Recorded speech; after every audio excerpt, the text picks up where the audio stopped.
And now, it's time for Talking Talk with Tim Renkema.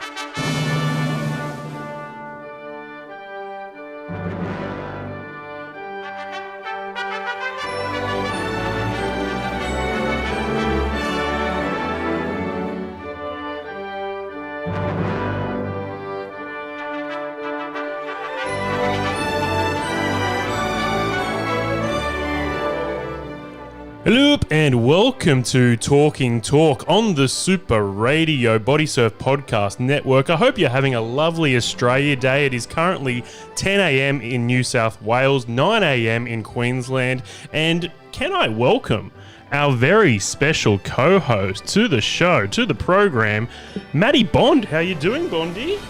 G'day, Tim. I'm doing well, and hello to all the folk out there. Yes, hello to all the listeners, wherever you may be tuning in from. We'd love to hear from you. Get in touch with us. You can get in touch with us on the Instagram, Budgie Boys or Bodysurf Podcast. You can also send us an email, thebodysurfpodcast@gmail.com, and some very exciting news. You can also check out our new website, thebodysurfpodcast.com. You can click on the feedback icon and get in touch that way. Now, Bondy, we just had a nice little swimmy. We did. How do you rate those conditions today? Look, they were pretty good. We were down at Cronulla. We went to Allura Beach, which is our local, and we went out. It was meant to be 7:30. I slept in a little. And by the time we got there and got a park and went out to the waves, there was about 1 million people out there. Yeah, there are a lot of surfers out at Allura Beach in Cronulla today. Luckily, they did put the flags up at around, 8:30? Bit late for my liking. It is a public holiday. I wish the flags were up a bit earlier because I know we have handboards and hand planes and flippers and all that paraphernalia, but we're allowed to swim in between the flags. That's right. And it's kind of like our own little body surf zone. No surfers allowed. Although it does take a while for the lifeguards to clear out the surfers. I'm not sure if you have that problem where you guys surf, but at Cronulla, it's a huge issue. The surfers kind of linger in between the flags for a good half hour after the flags have been put up. But I think the flags are a great idea. There is actually a beach in Western Australia that has banned all surf crafts. So it's an exclusive body surfing beach. I'd love to check that out one day, Bondy. Have you ever thought about making the trip over to Western Australia? Well, I don't think you're allowed to go. At the moment, no. And I believe they will be changing their strict lockdown laws very soon. In February, they're going to allow people to travel to Perth if they have a relative who is terminally ill or if they have to attend a funeral. So you might be able to get over to Perth if you know someone who's going to die soon. Well, the only reason I'd go to Perth is to hang out with the boys from Dick Glider. Now, we used to do a segment on the Bodysurf podcast called Dick Glider Watch or Dick Watch. These guys came onto the scene red hot. I loved everything they did. They made some very good content. They made some very good gear. And they actually put on some kind of surf comp. It was like a shory foam stackathon. And it was one of the funniest things I've ever seen in my life. Next minute, they're gone. I haven't seen anything from the Dick Glider boys for a long time. My theory is they got grounded because they were only young. I did buy some Dick Glider socks and they took about 3 weeks to arrive. And I think someone just ironed on a Dick Glider sticker onto my socks, and I paid $15 for the privilege. But it was good fun. I think they used to just buy, socks from Coles and get a Sharpie and put the old Dick Glider logo on it. Now, if you're not familiar with Dick Glider, I'm not sure if you'll be able to find them on Instagram anymore, as I think their parents blocked and banned all their accounts. But they were these young boys that would make their own handboards out of foam and gaffer tape, and they look like little dicks, dick and balls. And Owie got me one. He got it shipped over here, and I've never actually ridden it.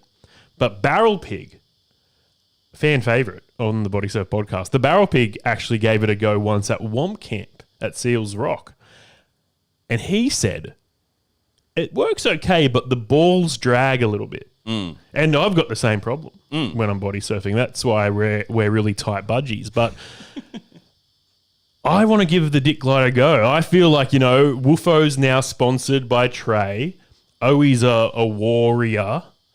I think I'm a 100% certified Dick boy. And I wish they were still around because I'd love to get some free gear off these kids. I actually did approach them once to get them on the show, and they were running a bit of an operation. They had a few guys running social media. They had a few guys running merch. They had a few guys running the competition. It was I think the beach was called Rabbits. Does that sound familiar, Bondy? Imagine if we flew a team over. I would love that. The Budgie Boys take on Dick Gliders. I wanted to see Dick Gliders at Wompoff. I wanted to maybe get a GoFundMe page going, or maybe our Patreon members could have paid for them to fly over here, because they've got a crew of a few boys. They're all these skinny, tanned, blonde-haired boys that just love hanging out at the beach. They love skating. They love cricket. They're just regular Western Australia boys. But I do think they have been grounded for drawing dicks on everything. But hopefully they get back into the scene soon. Ricky gets all these amazing grants from like Amazon to make sustainable handboards. Dick gliders need a grant. Although I don't think very sustainable. A Dick glider board could really do a number on a turtle. It's just 100% gaffer tape with a bit of foam in there. Now, Bondy, it is Australia Day. Happy Australia Day. What are your thoughts on the day? I know it is a little bit controversial. Are you willing to go into this? Yeah, I really like Australia Day. I think it's a good opportunity to have a day off just after the New Year and just after Christmas. It always sort of sneaks up on you a bit, and then all of a sudden you're having a day off work. I really like it. I'm pretty ambivalent about all the controversy about it. I wouldn't mind if we changed the day. I wouldn't mind if we celebrated another day. I think it's a good opportunity to recognise that we're all Australian and we're all unified, and so I don't like that there is division sometimes in Australia Day. I think at the end of the day, we are all one. We are in this beautiful, beautiful land, and we should all celebrate it together. Yeah, well said, mate. I definitely have always been a fan of the day, mainly because it's a public holiday. I'm going to take a public holiday whenever I can. We get a lot of public holidays here in Australia. I know places like America, they have a few, but they also only get 2 weeks holiday a year, where we get 4 weeks. So, actually, I have a bone to pick with the public holidays. Yeah, sure. So we have Christmas and Boxing Day, and then we have New Year's Day, and then we have Australia Day, and then we have Anzac Day. And then there's the Queen has a birthday there somewhere and all that kind of thing. The problem with the public holidays is they're all in the first half of the year. Right. And so you get to sort of August, September, and all of a sudden there's 3 months till Christmas, and you're like, I just want another public holiday. I think we should have another public holiday in the sort of later part of the year. Well, there is a petition going on to change the date of Australia Day from the 26th of January to May 8th. So that would push it back a bit. Give us a public holiday in May, but I don't really get it.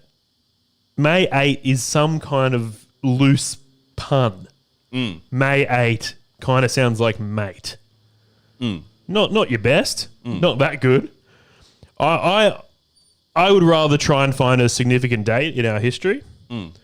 I think we need to celebrate Australia for what we are. We are a very old nation. We actually recently changed the words to our national anthem. Do you know about this, Bondy? Yeah, and I'm a huge fan of this. I forget. Because, we grew up in primary school singing the anthem every day. I actually was the DJ at my school, so I had the cassette, and I would have to change side. I'd have the school song on one side and then the national anthem on the other side. But yeah, we learnt the national anthem. We sung it proudly. It's not a bad song. A lot of people don't really enjoy it. There was another petition to get it changed, and I think they wanted Men at Work or something like that. But the anthem is quite nice. But yes, the lyric that I believe was changed is "We are young and free."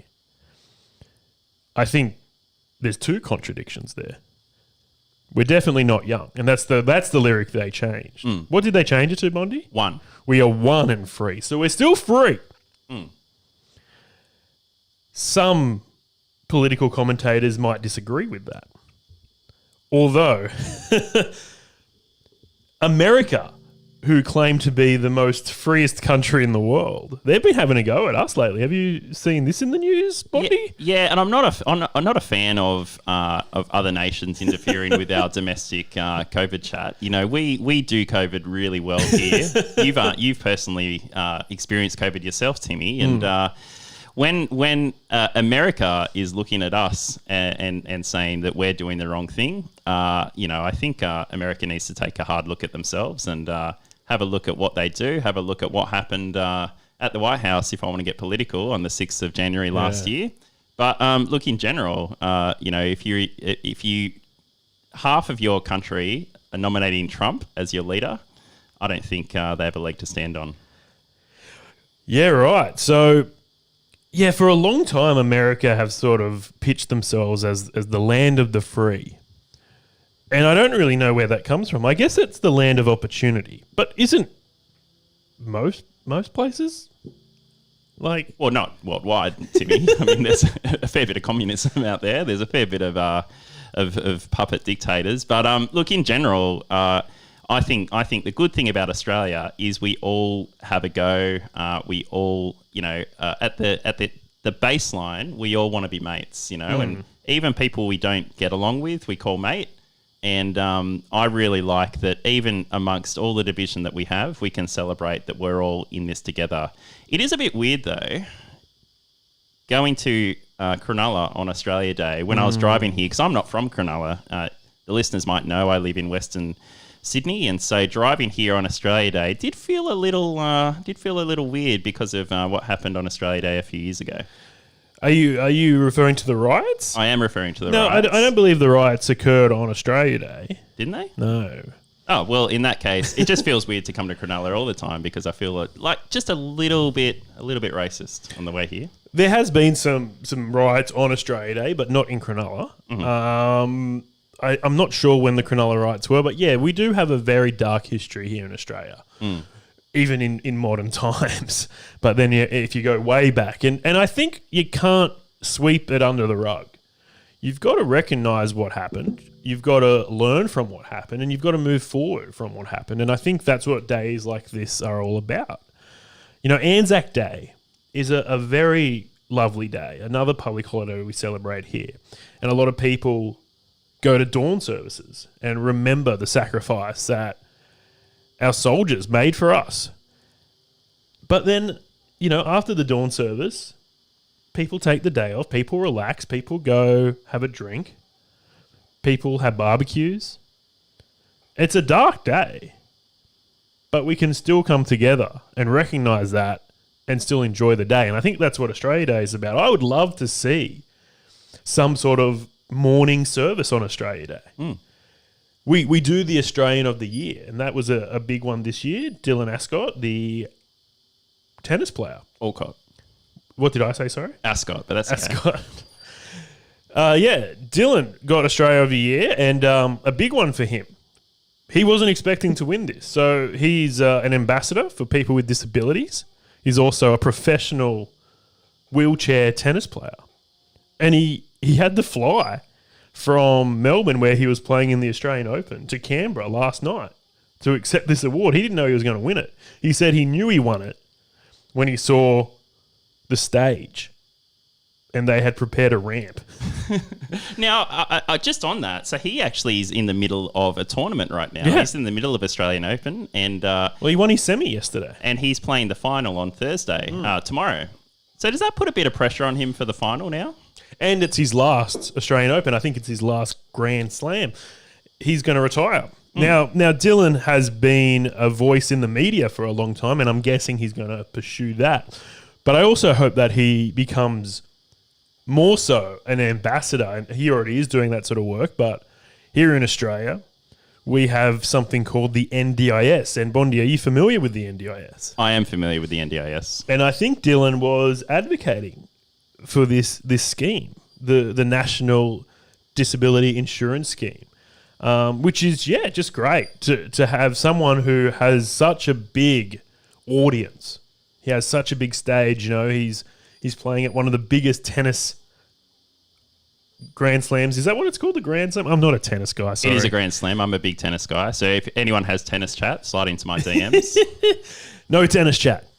No tennis chat on the show. No, he's got this huge, profile, and he could really do some amazing things. So I think even though he's very humble in winning Australian of the Year, he will do some really cool stuff in the year to come.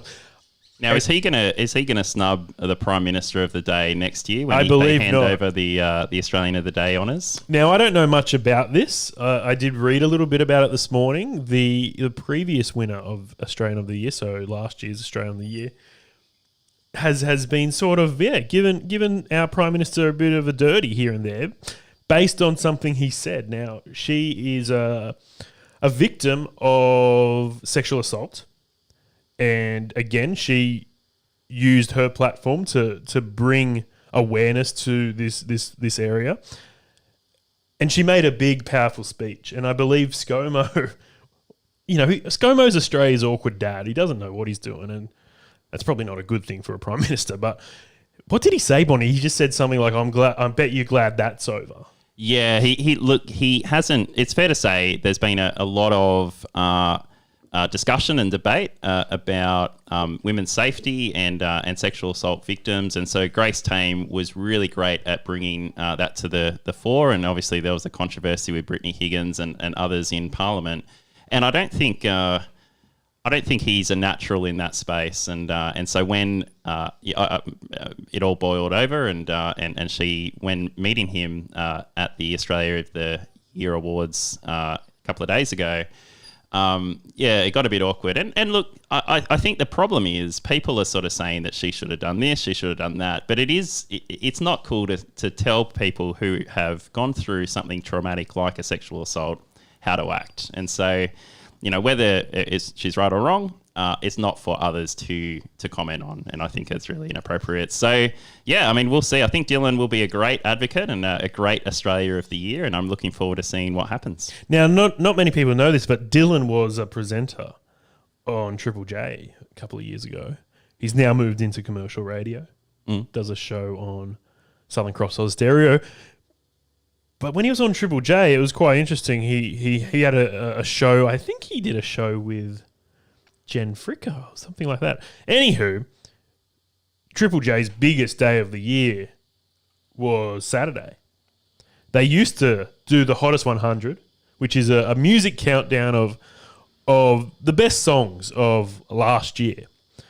Generally, it promotes Australian music as well. And I think the Hottest 100 is rigged, but in a good way. It's rigged to promote young Aussie artists. Because, how is a young Aussie artist going to beat Kanye West? Kanye West sells millions of records. And if you're just a little Aussie band, you're only selling a few. How are you going to beat Kid Laroi and Justin Bieber? There's just no way. So I always think Triple J rig it to try and help promote Australian music. This year they've done a real number where they awarded the number one song of 2021 to The Wiggles, one of the biggest music franchises in the world. I would assume The Wiggles are worth billions with a B. I don't think they need a leg up. I don't think they need the promotion that Triple J gave them. And the funny thing is they covered a song that was released in 2012 that was pretty, mediocre in the Hottest 100 of that year. I think it didn't even make the top 10. So are you telling me a song that didn't make the top 10 in 2012 is now the number one song as a cover? Because Bondy, covers are not better. Have you ever seen a cover band? I have seen a few cover bands. I played in a cover band. So why do you think this happened? I honestly think this is the biggest joke. And if I worked for Triple J, which was a goal of mine for a long time, it's our national public broadcaster. It's where a lot of young broadcasters get their start. It was my dream to be on Triple J. And if I was working for Triple J when this happened, I think I would resign in disgrace because that is such a joke and it should not be allowed. Our tax-paying dollars are paying for the Wiggles to get a bit of promotion.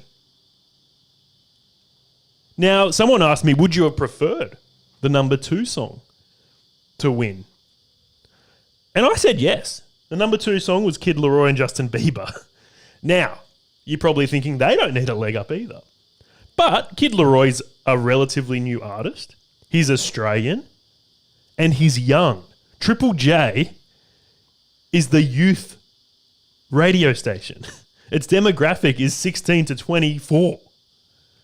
Kid Laroi fits right in there. Now, how old are the Wiggles? You know, they've been around since the years of the Cockroaches, since probably the 70s.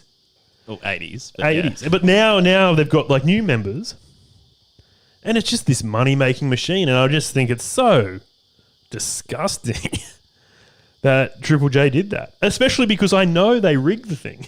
Well, here's what I think, Tim. Firstly, I really appreciate the AM 2GB vibe that's going on, and I think that's been missing in the Bodysurf podcast. So I think we should go on more rants, and I'm willing to go on a rant too. So my problem with Triple J is people who shouldn't listen to Triple J having an opinion on Triple J, and look, Tim, that might include you. I don't think it is. I'm 32 years old. Okay, but I'm a music lover. And I go to see a lot of music. So, yeah, okay. Well, look, maybe you're okay. See, I'm 38 years old, so I legally shouldn't listen to Triple J. But my problem with Triple J is it's people who don't really listen to Triple J have the most opinions on the Hottest 100 when it comes in, which is now the third Saturday of every January. And it's people who go to listening parties. It's people that are really into the order that the songs come out. Usually people who are hearing songs for the first time and all of a sudden have an opinion. It's people who don't vote. And yeah, their opinion, I guess, gets ahead of them. Now, I think the problem with Triple J, in terms of the voting, I don't think it's rigged, Timmy. I don't agree with you there. But I do think I would like to do some stats on when the song came out and its position in the Hottest 100, because I think it's always songs that are released sort of August, September, late in the year, recency bias. People hear the songs and all of a sudden it goes bonkers. And I think the thing with the Wiggles cover, which I actually don't mind, I think it's a decent song. It's awful. It's horrible. It's the worst piece of music I've ever heard in my life. I listened to it on YouTube. I thought it was okay, but it's clear that people sort of just, voted, because they thought it was funny. And then, at the end of the day, it won. But the perhaps irony of the controversy about it going number 1 is that the first ever Hottest 100, which was, I think, in 1993, was won by a novelty song as well. It was Dennis Leary's Arsehole. It beat out Creep by Radiohead. It beat out, I think, Rage Against the Machine. It beat out all these really classic tracks. And, I mean, that song has also stood the test of time too. It'd be funny if the Wiggles did a cover of Dennis Leary. Yeah, see, that would be good. Can I just add that the music director of Triple J is 57 years old? So there you go. That's older than me. Yeah, well, let's take a call. Owie from the Central Coast is on the line. How you doing, Owie? Yes, Timmy. Not happy birthday to you, mate. I wish it was happy birthday. It was a couple of weeks ago. Well, it's Uga's birthday today, so happy birthday to Uga, and happy Australia Day to you, Owie. How you doing? Yes, happy Australia Day to you, Timmy, and hello to the world's worst semi-professional body surfer, Matthew Bond. How you going? Good morning. Who are we talking to? Is it Owie?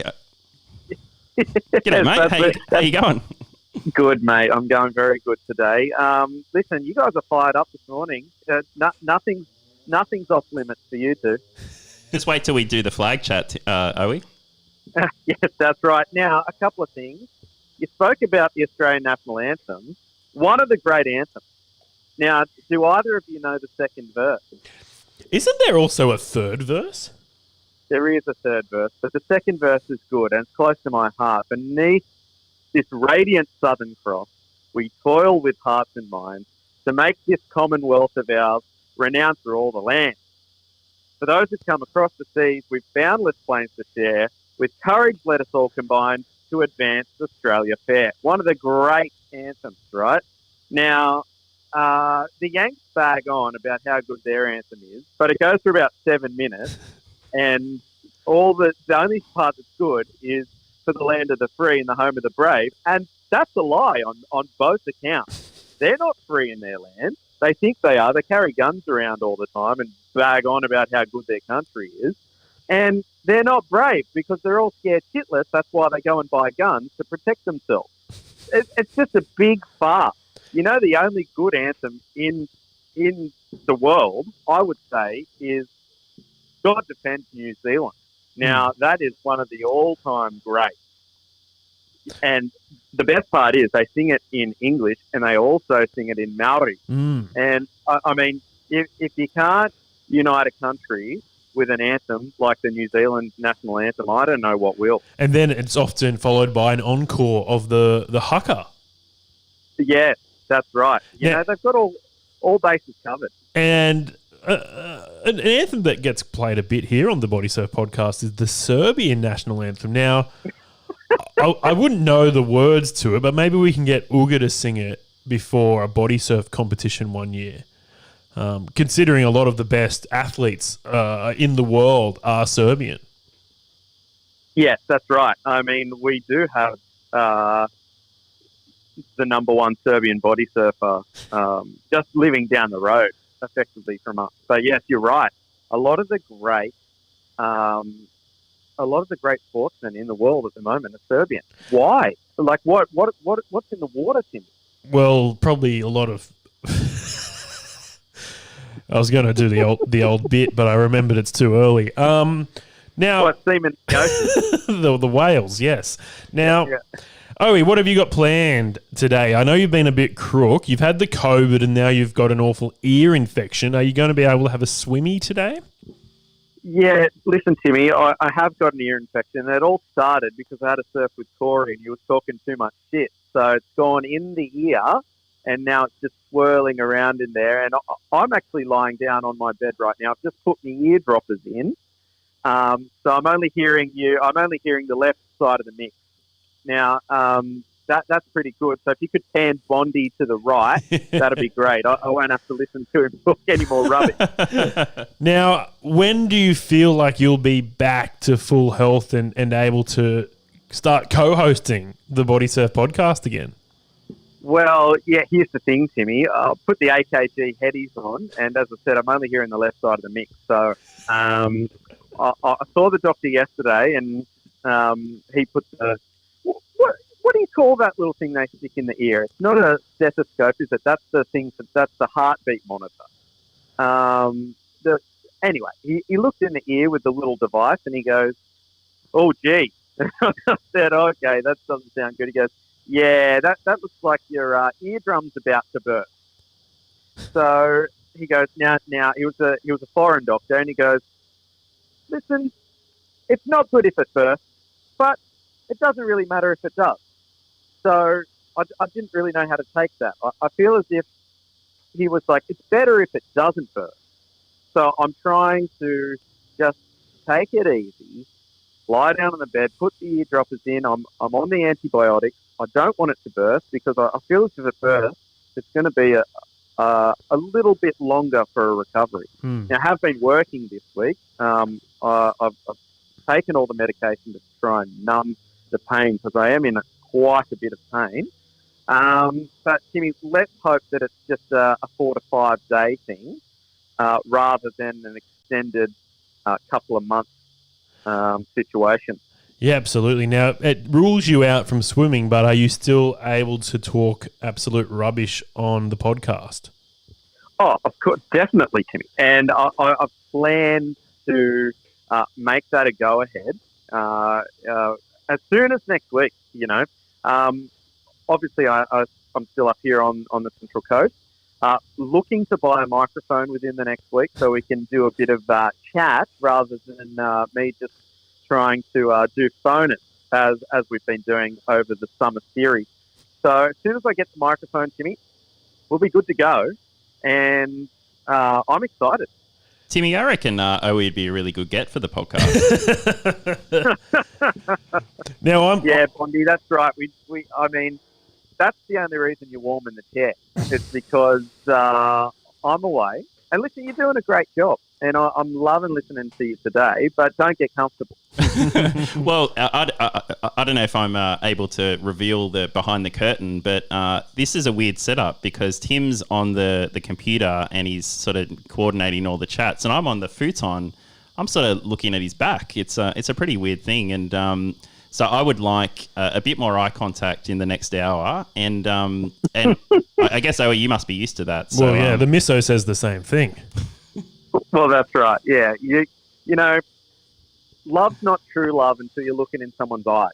And Timmy and I have been doing that for years and years. You know, when we're together, it's full eye contact. So I can see Timmy there. He doesn't want to try and overstep the mark with having you there, Bondy. And I know it's to protect me because the love affair that Timmy and I share, it's universal. It's boundless. Well, the other thing too, Owie, is I don't know if you and Tim experience this when you're going for a surf together, which is pretty rare these days. But Tim and I have had a few surfs the last couple of days, and he told me I need to save all my crap talk for the pod. So I don't know if that's a bit weird. Yeah, well, as I said, I had a surf with Corey the other day, and that started my ear infection. So I just hope that you limit the shit chat to just a little bit because, my good working ear wants to stay good and working.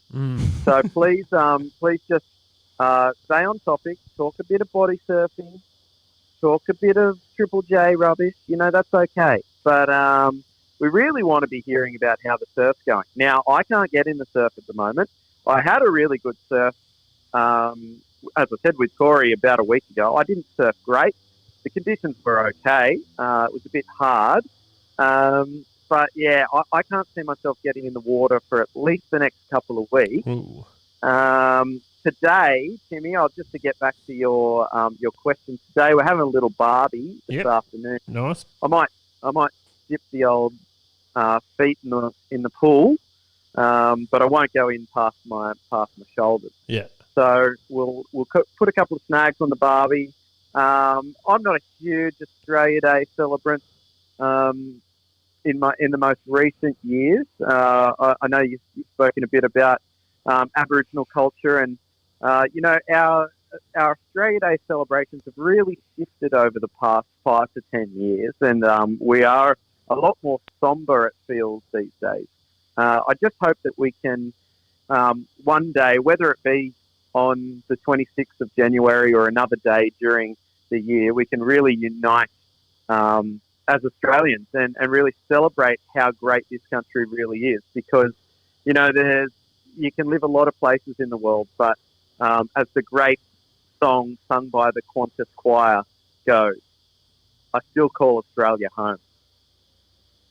Well said, Owie. We'll let you get on to your barbie and have a little splashy in the pool, but don't get any water in your ear because that could really muck things up, especially if you want to get back into the surf relatively soon, which I'm sure you do. Thanks for the call, Owie. We'll talk soon. Yes, Timmy. Now, you be looking after that little Timmy's tool I gave you, the Dick Glider. And just a point of topic, if you in the second hour, if you need something to talk about, Google the Wiseman Ferry Surf Lodge. Now, I've just had a couple of suggestions come up on my Instagram feed over the last couple of months. They're building a surf lodge out in Wiseman Ferry on the Hawkesbury River. Could be a little bit interesting. So give that a Google, and maybe Bondy might be able to invest. I think there's a $30,000 investment. I'm not quite sure what that gives you, but Bondy's cashed up. Maybe we could do a little joint venture with the Budgie Boys. That is literally in my local government area, Owie. So I think I will check that out. Check it out. All right, boys. You have a good day. See ya, Owie. Owie, the co-host of the Bodysurf Podcast there, and it's always good catching up with him, especially because we are gearing up for another big year here on the Bodysurf Podcast. We've got some huge guests lined up, and we'll just work through a bit of technical stuff, and Owie will be back on board very, very shortly. It's 35 minutes past 10, 35 minutes past 9 in Queensland. Now, we talk a lot of shit here on the Bodysurf Podcast, and Owie just suggested that we might look into the Wiseman Surf Lodge. Now, Bondy, have you heard of this? I haven't heard of this, Timmy. Well, we might chat about this in the second hour. We'll do a bit of research, but if you know anything about it, if you live out that way and you are involved in it in any way, if you've seen it getting built, I'm not sure how they're doing it, but it looks like it's going to be big, 45 acres. And it's nothing but barrels. Bondy, would you give this a go? Do you think it's going to be body surfable? Oh, look, it depends how big it is, Tim. I'm a small wave specialist. But, it's going to be really good. Like, people have been talking about urban surf in Melbourne a lot, and a lot of our mates have gone down, and you've gone down, haven't you? Yeah. With the Budgie boys. The idea of flying all the way to Melbourne to swim in a pool which has a cement floor and which is freezing cold at all times of the year doesn't appeal to me as much as it appeals to you. So if to have one in our city and pretty close to me would actually be fantastic. Well, you got to remember, Bondy, that Melbourne is an absolute shithole. So to go there, it needs to be good. And I'll tell you, from first-hand experience, urban surf is sick. It's a lot of fun. And I want to do more with it. And I'm not sure if we should start booking some trips to Melbourne because it was really easy to do. You know, the pool's right near the airport. So you can just do the old castle and just walk over with your little baggage trolley and go for a swim and then get a plane home. But the issue with going to Melbourne, if you go to Melbourne, you often have to visit friends and family while you're there. And they force you to drink all their terrible coffee, and they force you to go to all these indie restaurants, and people go to look at graffiti there. I've never understood that. You know, yeah, good one. Like, there's a bit of art around, but I'd rather go to the beach. I've started my own business, graffiti removal for Melbourne, and I just go there and just get rid of all their stuff. Now, you mentioned coffee. Victoria also have a few beers. Do you know what the number one beer in Victoria is? The number one beer in Victoria? Oh, I don't know. Is it Melbourne Bitter? Not Melbourne Bitter and not Victoria Bitter either. It used to be VB. It's now Furphy. Furphy? Yeah. Okay. Isn't that interesting? Well, there is a lot of ads for it in the AFL, and they're big on their AFL down there. Oh, really? Yeah. So I reckon that's... And I think they might be some official beer of the AFL. So that doesn't surprise me now to think about it. It's interesting with Furphy. They started out to be a rural kind of indie brand a couple of years ago, and now they're just it's absolute mainstream. They would win the Triple J Hottest 100 if it was a They do have competition. They do have a Hottest 100 for beers, and a lot of big commercial beers win. Yeah. Similar to the music industry, I guess. So, again, we drink nothing but Hairy Man here, but, there are some interesting beers out there and a lot of non-alcoholic options. I wonder if Furphy's would do a non-alcoholic beer. Furphy's is weird to me, and I know Robs loves it. Robs from Maroubra loves a Furphy. It's not really... It's called a refreshing ale. What is that? Yeah, it's hard to know. I mean, I've never really understood what a lager and what an ale is. Like, my favourite beer is sort of a pale ale, but I've never really understood the differences. Yeah, I know the Indian ale. So is it Indian pale IPAs? Yep. Indian pale ales. They're called that because the time it takes to brew an IPA is how long it takes to get from London to India. Now or back then? Back then. Oh, right. So they would brew it on the boat. Because I was going to say now it's not that impressive. You know, 10 hours. Isn't it funny that people used to risk their lives for tea? Like, herbs and spices and things. Well, and you might have seen the memes. England invaded all these places, went to India, went to all these places to get spices, and their national dishes are absent of spices. They need to put a few more herbs in them. They do know how to do a curry though, and I guess that's because they do have a big Indian population in the UK. Now, I've got a non-alcoholic beer story, Tim. I know you're big on the non-alcoholic beers. Do you want one? I might grab one in the next commercial break. Yeah, I'd love one. Yeah, it's before 12, so it'd be good to have a non-alcoholic. My mate has a saying, I've been drinking since midday, and it's one of the funniest sayings because you could crack a beer open at 1 minute to midday. And so you've been drinking since midday.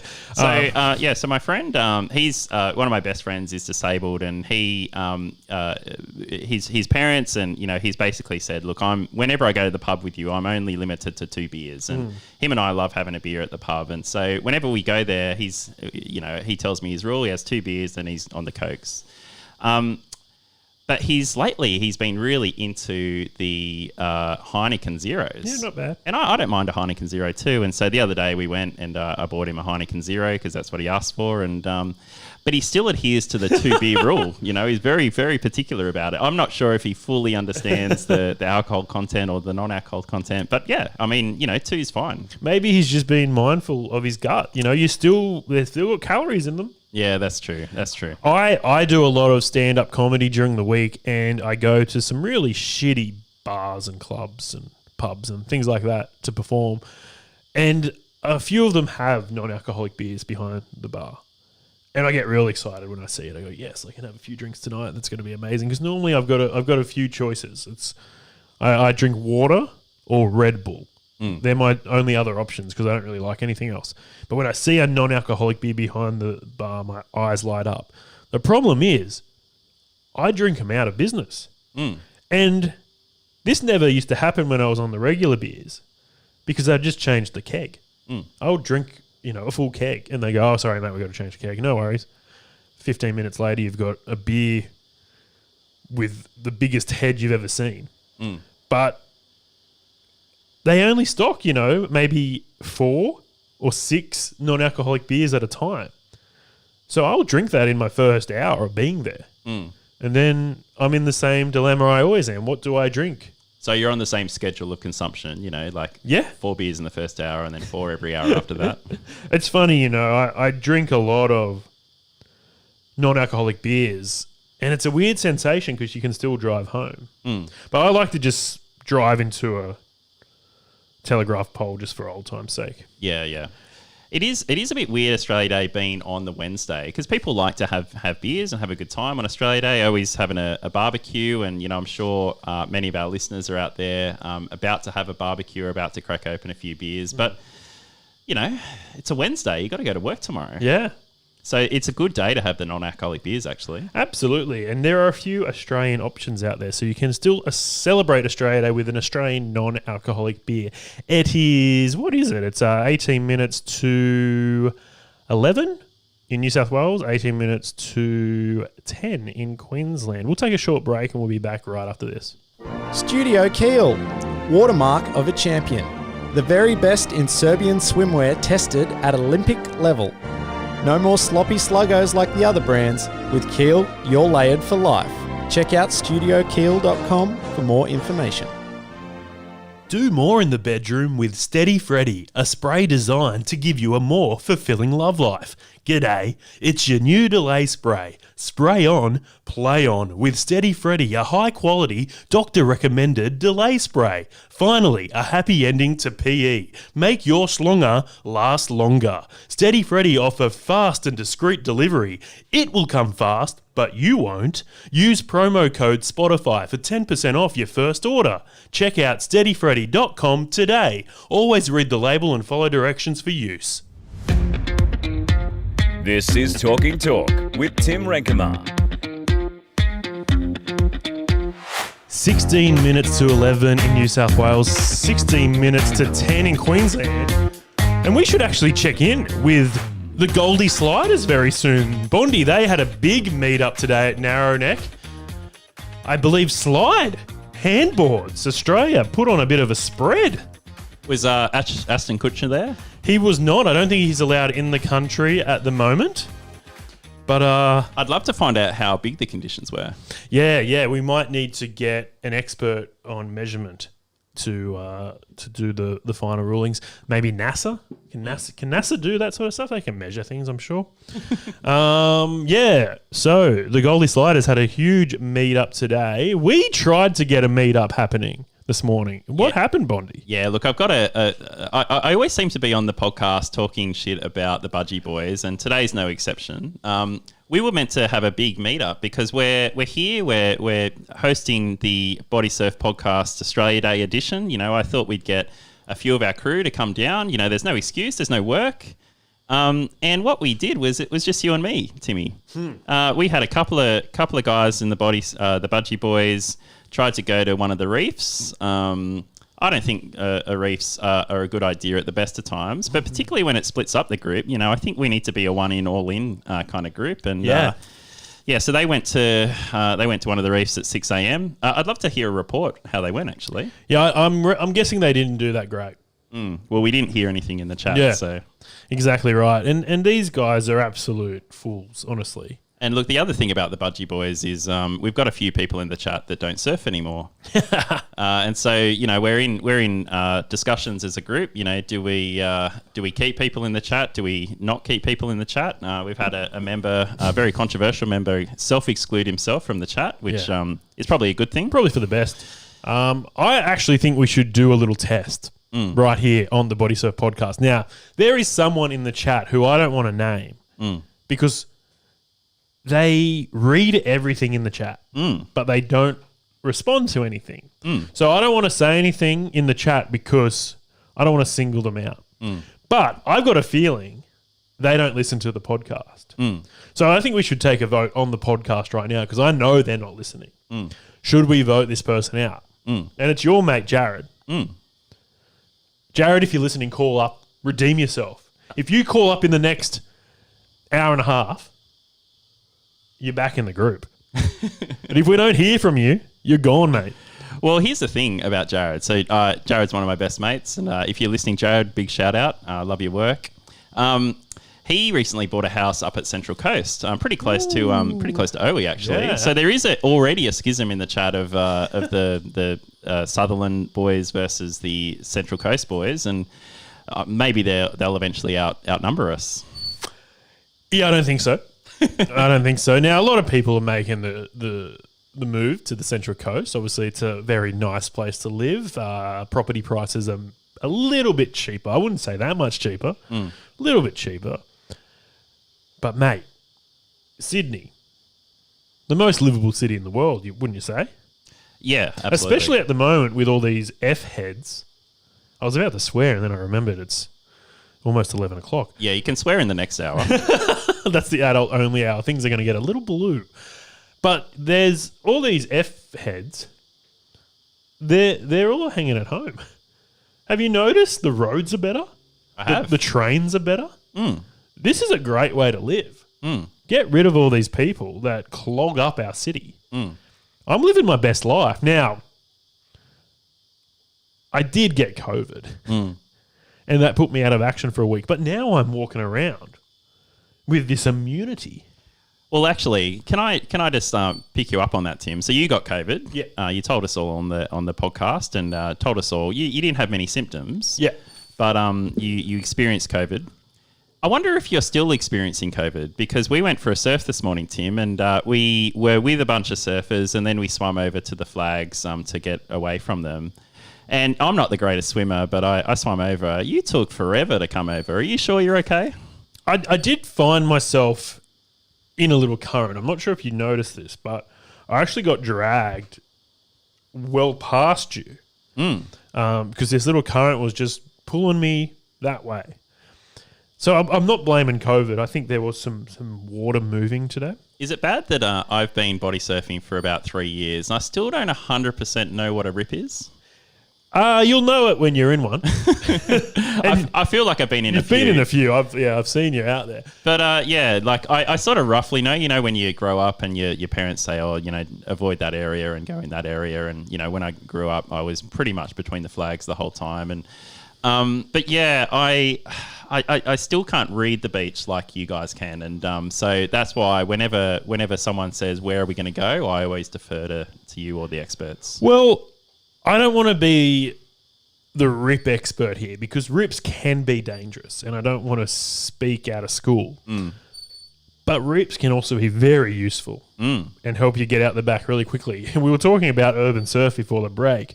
Urban surf gets this really crazy artificial rip bowl going because it's just a pool and then the water's got nowhere to go. So it just starts spiraling in the middle. So you catch a wave, but you normally get dumped in the middle of this rip bowl. If you can get through the rip bowl, you'll be right. If you can catch the wave all the way to the other side, then you can get a rip straight back out. But if you get dumped sort of in the middle of the pool, it's very tricky to get back out. But I do find what I've really appreciated about body surfing in particular is as soon as I put those fins on and as soon as I started to swim around in the ocean, I felt like I was impervious to rips, you know? I felt like I was a superhero. And so, you know, where before, when I was a bit younger, I was a bit scared of, you know, currents and a bit scared of being in the water, you know, you put on some fins and you feel like a superhero. Yeah, I don't know about that. I think you might have the spirit of Mark Cunningham within you when you put on your scoops, your defin scoops. I definitely don't feel like a superhero. And I don't know if you know this, Bondy, but, you know, a lot of people have put on a bit of weight during COVID. Yeah. I've put on close to 30 kilos. Right. You've really embraced that. Yeah. So I'm swimming for 2 now. And I've noticed a change in my style of swimming and in the way I catch waves. But, you know, there are some big boys out there who can still shred. So I don't think it's a huge issue. I've just got to change my style a little bit. And, hey, it wouldn't hurt to get a bit fitter. Yeah. So, yeah, I definitely think over the last few surfs I've had with you, I've definitely haven't been charging as hard as I normally go, but I'm still easing into this summer. That's right. We've had some really bad weather here. And I've only started getting back into the water. So, you know, I might start doing some laps and start going to the gym, and I want to get really fit for Womp Off 2022. Well, we are in the middle of our hot girl summer 2022. Yeah, I know. And what does that mean? I've seen the term. I think it's just when it justifies your Instagram, all the selfies you take. And if you hashtag hot girl summer, I think it's like kind of justification for posting, you know, while you barely wearing any clothes. Can we have a hot budgie boy summer? Yeah, I think that would be great.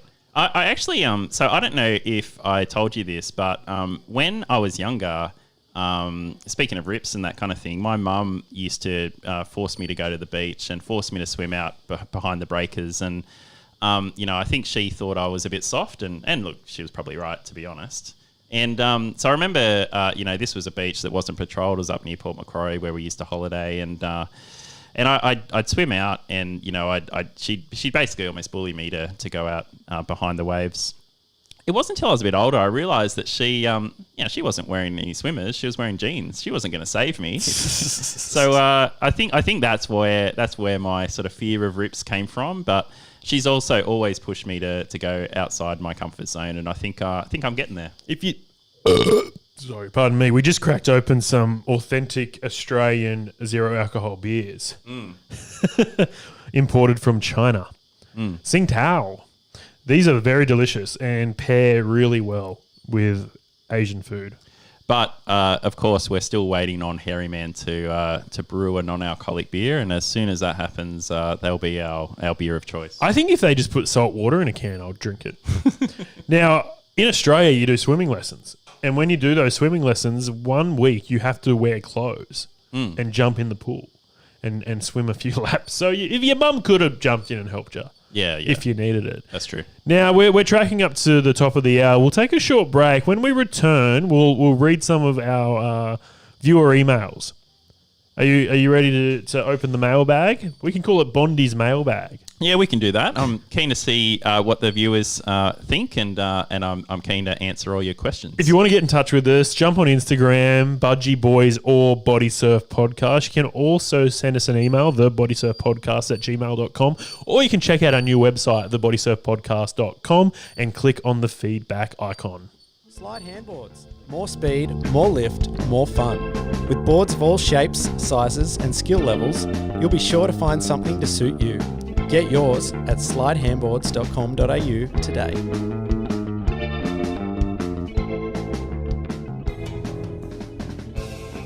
You're listening to the Bodysurf Podcast. I'm big boy Nick Brabot, professional bodysurfer / bodybuilder. If you want to get jacked like a big boy, you should head into a Porto for some flame-grilled Portuguese chicken. I eat it all the time. Whether you're getting pitted in some hectic barrels at the beach or working out at the gym, a Porto is the perfect load-up on some protein. Get that Nick Brabot body you've always wanted. Whether you're into burgers, wraps, or nuggets, a Porto has you covered. And if you mention Big Boy Brabot at any participating Porto restaurant, you'll receive a free upsize. A Porto flame-grilled chicken. Try some today. This is Talking Talk with Tim Renkema. Yes, 5 minutes to 11 in New South Wales, 5 minutes to 10 in Queensland. This is Talking Talk with Tim and Bondy on the Bodysurf Podcast Super Radio Network. I hope you're having a lovely Australia Day. We're about to just check the mailbag. I wish we had a PO box. Can we get one? Maybe like somewhere in Willoughby. PO box, 1-800 Willoughby. That'd be great. Yeah, maybe we get a PO box so we can get some fan mail. Now, I just got a message from Kristen. Loving the podcast, boys. Keep up the good work. Thanks for sending that through, Kristen. And Alan Smart, who I am very starstruck by and very humbled to receive a message from. Hey, guys. So sorry to hear that you both got COVID. Hope you are doing okay. Yeah, I'm doing all right, Alan. I know he's all right. He's just got that ear infection. I heard your breakfast show from December where there was a guy from California who called in. I wanted to check him out on Instagram, but couldn't understand his name. Did you happen to catch it? Yeah, I don't know. We get so many calls here on the Bodysurf Podcast. I'm not sure who you're referring to. I'll check the tape, Alan, and get back to you. But Alan Smart, big name in Hollywood. One of the best animators in the game. Worked on The Little Mermaid. Worked on The Simpsons. He's got a very impressive IMDb page. Have you checked out my IMDb page, Bondy? I haven't, and I'm sorry to hear that, but I'd love you to give us a rundown. Yeah, it's big. It's big. It's been a few years between drinks. Haven't had a job in media for a while. Is that why? Because you just burped? No, I think it's because I gave up the game, I want to focus purely on the Bodysurf Podcast. So I stopped pursuing all these silly little things. So, yeah, I'll show you in the break about what's happening on IMDb, but you can check me out. I'm a real celebrity. There's actually some IMDb trivia about me as well. It's quite cool. I don't know who put it there. How does it even work? It's just people like post stuff? Are people watching the credits of TV shows and just adding it to IMDb? I just assumed that it was the person putting in their own details. Yeah, I don't think it is, because is Jeffrey Rush and George Clooney updating their IMDb page every day? If I were them, I would. Absolutely. I guess they've got managers that could do it for them. I mean, have you ever Googled yourself, Tim? All the time. Yeah. And this is what comes up. I don't have a lot out there. The Bodysurf Podcast probably comes up and my IMDb page. Now, I'm a big fan of IMDb. I spend a lot of my day reading IMDb trivia. And the fact that I'm on there is, just incredible. You should try and get on there, Bondy. Have you done anything in film or television? Look, apart from this podcast, I haven't done much. I was in a really shitty band back in the day, and so, if anyone wants to really deep dive Matthew Bond, they can see some really terrible bands I've been in. Yeah, I think we tried to get the rights to some of that music so we could play it here on the Bodysurf Podcast, but we have big issues with music and royalties and all that sort of stuff. We can't play a lot. Yeah. Yeah, that's why we have to write our own songs. Belly Slater. Exactly right. Well, we're tracking up to the top of the hour. In our second hour, we're going to probably go on a few more rants, but also try and catch up with someone from the Goldie Sliders. It's still early in Queensland. They're probably just getting out of the water. Let's see if they got some 6-foot swell today. And if not, maybe they just hung out on the beach and had some cheese and bickies and celebrated Australia Day in style. Now, I'm guessing there aren't many differences between New South Wales and Queensland when it comes to Australia Day. I think we all just have a swim, watch some cricket, and have a few imported non-alcoholic Chinese beers. We'll be back after this. Oh, shit, the bed.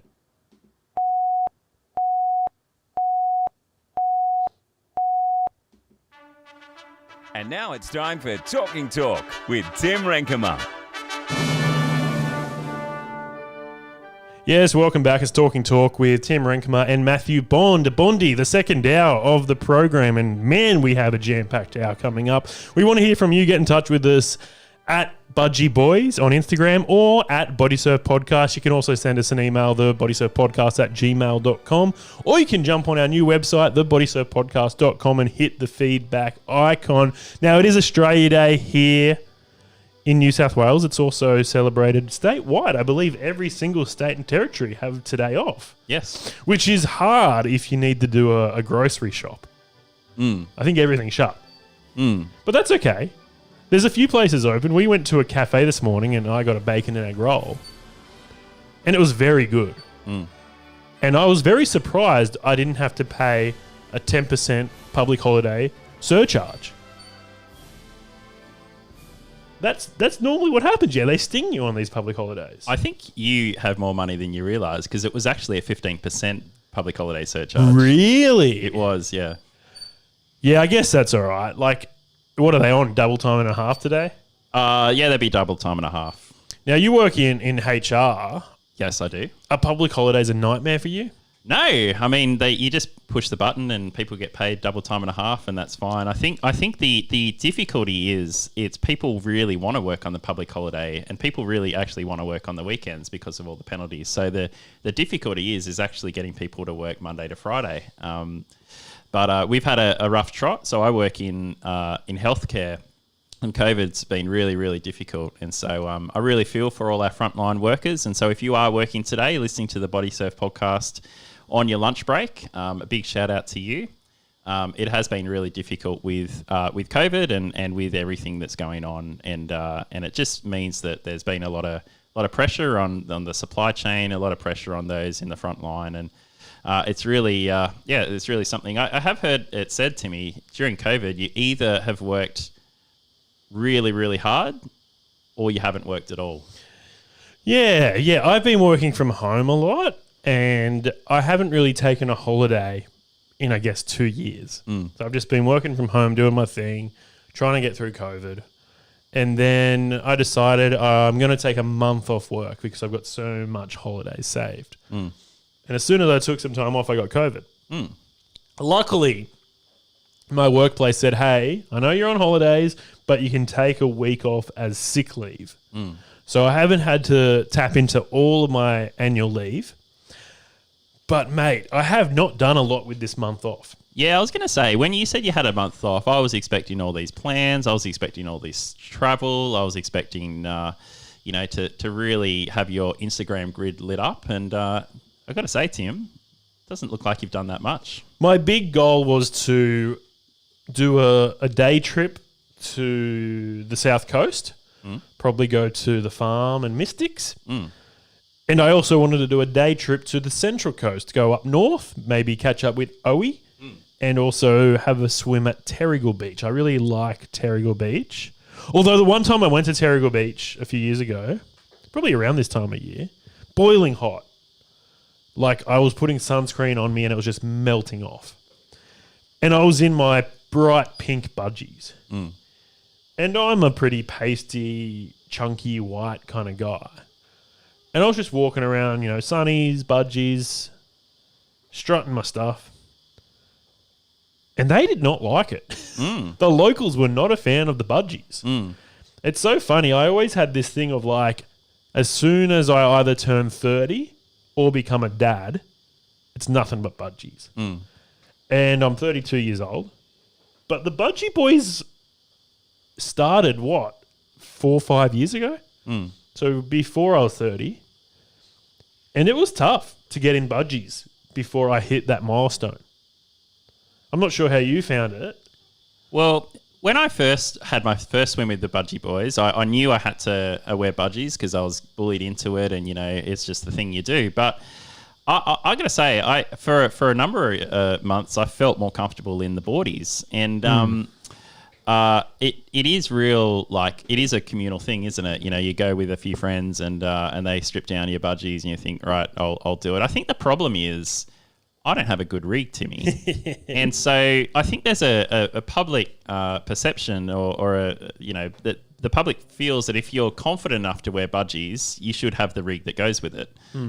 But I'll tell you what, I mean, I'm now 38 years old. I don't really care what people think. And, That's it, yeah. I don't mind getting my kit off. But what I find interesting about the budgies is it's okay when you're on the beach, but you sort of get off the beach and it becomes a little socially inappropriate. I was walking to my car today and I had to park a fair way away because everyone was down at Cronulla. And I had to make sure that I had my towel on as soon as I got off the beach and onto the grass because, it is a bit of a weird thing to walk around wearing barely anything. Now, you say you need a good rig to wear budgies. I disagree. They have a competition. The world's worst rig. And I don't know if you saw during the cricket, budgie smugglers were running an ad where it was this big ginger man wearing, I think he was wearing the pink budgies. So he looked like me. And he's running in with a cricket ball. But he's running in from like miles away. So it's him running through, Bondi Beach. It's him running through the rainforest. It's him running through a shopping centre. And he finally gets to the crease and the batsman says, wait. Then he fixes his shoe.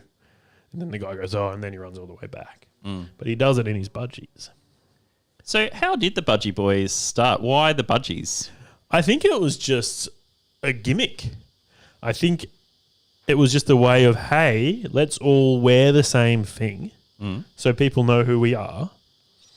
And this was before budgies were really popular. I think a lot of people get into the Speedos or the Sluggos and all that sort of stuff now, and it's very trendy. And it is, I got to say, it's more of a joke, isn't it? I think it's more humorous than sexy. And I think that's what we wanted to try and capture. And I think we have. No one in the Budgie Boys have a good rig. I think Owi's probably the fittest out of us all. Oh, have you seen Sean lately, though? Sean, yeah, but again, the kid weighs 35 kilos. Yeah, he is pretty fit, but there's that old saying, a six-pack on a skinny kid is like boobs on a fat girl. Doesn't really count. So Sean is very, very skinny. Yes. And I wonder, I've been surfing with Sean a little lately. We need to shout out to Sean. He worked last night, and so he's having a sleep today. But Sean is very, very good on the waves. And I noticed that, maybe it is because he weighs 35 kilos, but he was catching waves that I could barely swim for. Yeah, I think he's got a big advantage on us, and but he's been working at it for years, and he's improved so much, and I can't wait to see him in a competition setting. Should he be a warrior? What does he ride? He rides the war. He rides the bad fish. Yeah, I think definitely. I think the warriors, they try and get big waves, and they want that Instagram post. Where Sean, I haven't really seen on anything too big. So I'm not a warrior. Is that what you're saying? What's the biggest wave you got? It would have been today. It was about 1 foot today. No, a couple of foot. I like to get out there. I like to go out the back. I don't like to catch too many waves, but it's probably 3-4 foot at Gary. That's probably my biggest. I do remember I surfed at South Cronulla, and your friend Robbie Miller, friend of the show and a Budgie Boys member. He was, again, forcing me to go on all these waves I didn't go on down at South. And at South Cronulla, for those that don't know, near the pools, there's a bit it's like a bit of a reef break. It breaks onto rocks and so on. And I was a bit nervous. It's quite big. And I really, really enjoyed it. But he basically pushed me on the waves and, I survived. So they're some of the biggest waves I've got. What do you actually think the biggest wave you have gone is? Oh, maybe 4 foot, maybe. But I didn't have a great ride. I kind of just went down and then got smashed. But, I still went it. I like going straight sometimes. Really? Yeah. Is that controversial in the body surf community? Yeah, very much so. But, what's the difference between going left or right on a wave that's just closing out anyways? See, You're only riding it for a few seconds. Why not go straight and ride it for longer? See, my problem with going straight is I can't be bothered swimming back. Yeah. I normally do it towards the end. And you probably saw me today. I did catch one straight and I actually came back out. And it took me, 5 minutes to get back out again. But I like it. I call it bus driving. And it's just you go straight. You get a bit of air coming down the face of the wave and then you just sort of ride the wash all the way in. So I caught a couple today, Tim, and it was there was a right-hander. I'm not that great on rights. I like the tickler approach where I use my left hand as the lead hand, and it was pretty good. But I got absolutely smashed by one wave, and when you sort of get smashed, and you're not sure which way's up and down and all that kind of thing. So I had that, and I was not sure when to take my breath. Anyway, I took my breath. I just swallowed a whole bunch of water. Yeah, you get a bit of that in your lungs. It will straighten your ride out. Now, I want to quickly touch on something, Bondy. I saw this yesterday, and it looked really cool. And I thought I'd just mention it. So, Ben from the Goldie Sliders posted this. Get down to Narrowneck Beach tomorrow for some epic Australia Day fun. Slide Australia Day 2022. 6 a.m. January the 26th, Narrowneck Beach, Tower 38, a.k.a. The Slab. Look for the Slide tent. Slide team riders will be there from 6 for board demos and a meet and greet. Mate, you could get your board signed by some of the greats. Yeah, Hamish. Slide America have some very good Connie T. They've got some young kids that ride for them, and they put together like a how to body surf video. This could actually be really handy for you, Bondy. Lesson 1, how to put your flippers on. Yep. Now, they say to put your flippers on before you get into the water. Get everything really nice and secure, and then just run out like a duck.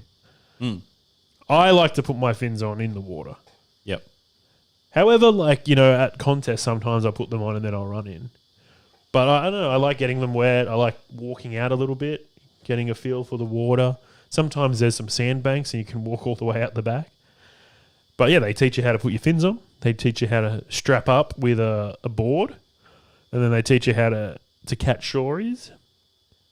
I'm not sure if they teach you how to catch 4-foot waves. But that could be maybe we should do a body surf masterclass. 2 hours with who would be the masterclass teacher for body surfing? Oh, it'd be Jared. Jared, if you're listening, you've got to call in to save yourself. This is like when Andy Kaufman got voted out of Saturday Night Live. I think this is pretty fair. I think this is a fair way to do it. If you're not listening, you're out. And I'm happy to do it. But, maybe 10 minutes to midday, 10 minutes to 11 in Queensland. I'll do it. I'll get him out. Can I do that? Do I have the power? You don't, because the other thing that the listeners might not know about the Budgie Boys is we're this weirdly democratic but also non-democratic club when it comes to who's in the chat and who's not. So poor Gareth or G Trombone on Instagram, or Slidey McSlidey, I think he is actually on the socials. He was riding with us for weeks and weeks and weeks, and he didn't even get added to the chat till just about a week ago. So I do feel sorry for that bloke. He, he's been with us a lot. We went for a surf the other day down at Stanny with G Trombone, and it was really good. Now I've just jumped onto Instagram, and I definitely can remove people from the chat. Yeah, but the question is, you have the power to, but should you? Yeah, I think I should, especially with the challenge we've set out. Jared, who has not contributed anything to the group chat for at least a year, Ever since he got married, I haven't heard from him. Yeah, that's true. And I'm giving you a chance, Jared. If you're listening right now, I just wrote in the chat, can someone jump on and have a chat to us? No one responded, obviously. So I'm close to maybe removing a lot more people from this chat. But Jared, if you are listening, you can redeem yourself and try and stay in the chat. But if you don't, give us a call by 10 minutes to the top of the hour. I'm removing you from the group. And I definitely have the power to do that. So can we talk about our standing experience? Yeah, why don't we take a quick break? It's 15 minutes past 11, 15 minutes past 10 in Queensland. We'll take a short break, and when we return, we'll have a chat about our South Coast adventures.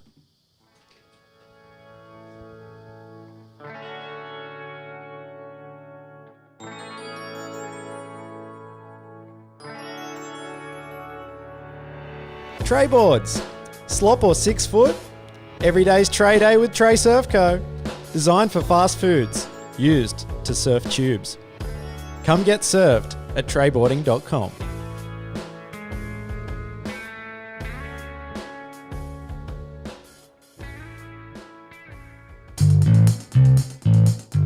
The Bodysurf Podcast is proudly sponsored by Steady Freddy. Steady Freddy. Do more in the bedroom with Steady Freddy, a spray designed to give you a more fulfilling love life. G'day, it's your new delay spray. Spray on, play on. Formulated by a medical doctor, Steady Freddy has fast and discreet delivery, express posted. It will come fast, but you won't. And it has a 30-day satisfaction guarantee. Make the good times last. Steady Freddy Control Spray fits right in your pocket, so you're always ready to go. Always read the label and follow the directions for use. Make your slonger last longer. And Steady Freddy are giving Bodysurf podcast listeners $10 off their control spray and a free 3-pack of ultra-thin condoms when you use promotional code BODYSURF. 100% of Steady Freddy reviewers would recommend this product to a friend. So what are you waiting for? Go to steadyfreddy.com and try it today. Check out steadyfreddy.com and get $10 off and a free 3-pack of ultra-thin condoms when you use the promotional code BODYSURF. Steady Freddy is a sponsor of the Bodysurf Podcast. Check out steadyfreddy.com and grab some good gear today. You.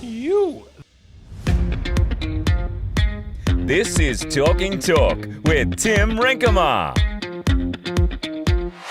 17 minutes past 11, 17 minutes past 10 in Queensland. This is Talking Talk with Tim and Bondy.